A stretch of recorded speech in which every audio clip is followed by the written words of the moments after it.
Convicted serial killer Larry Ralston is up for parole, and a local family is fighting again to keep him locked up. Ralston is serving 4 life sentences for a total of 5 murders and 3 rapes. As Local 12's Joe Webb shows us, a lot of time has passed, but one family's fight for justice has not. Nearly 43 years ago, Linda Kay Harmon was murdered.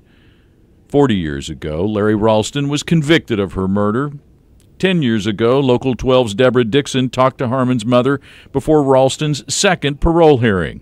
And today, we were back as she gets ready for parole hearing number 3. It gets tougher every time. I just never know. I'm always hoping for the best. But there's always that little niggle in the back of my mind that, you know, this time, this guy may be paroled. And he must not be paroled. Dori Porter says her daughter was a great kid. No trouble, lots of fun.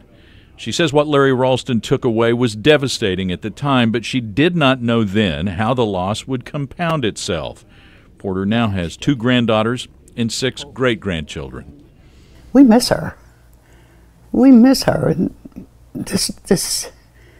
My granddaughters didn't know her. They didn't get to know her. They would have loved her.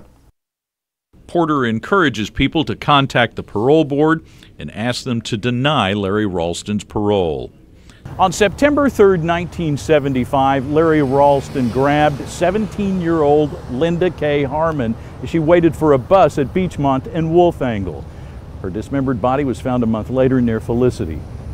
2 years later, when he was picked up on rape charges, Larry Ralston confessed to police of killing 5 young women and raping 3 15-year-old girls. In court documents, Larry Ralston said he drove around with some of the girls in his car after he'd killed them, talking to them. He is serving 4 life sentences. Dori Porter says that's the deal. Life. Hopefully, the parole board will fully realize the impact that it's had on these generations and do the right thing.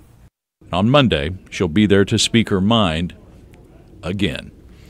In Anderson Township, Joe Webb, Local 12 News. Hamilton County Prosecutor Joe Dieter's office is sending a letter to the parole board next week in opposition to Larry Ralston's parole. Ralston will appear before the board next month.